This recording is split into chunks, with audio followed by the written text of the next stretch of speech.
Toronto, the union representing Bombardier's production workers says employees at the company's aerospace plant in Toronto will walk out Wednesday, a move meant to pressure Boeing to drop a trade complaint against Bombardier. UNIFOR National President Jerry Dias said in a statement that the rally is intended to give workers a voice during the ongoing dispute between the two companies.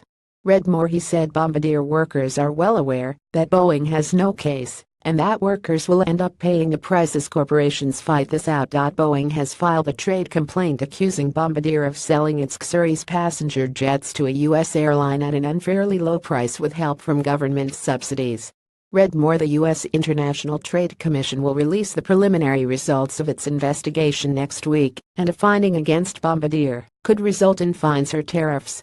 Last week, Dias and Boeing officials met in Washington, D.C., where Dias encouraged Boeing to drop the complaint and seek a resolution with Bombardier. 2017. The Canadian press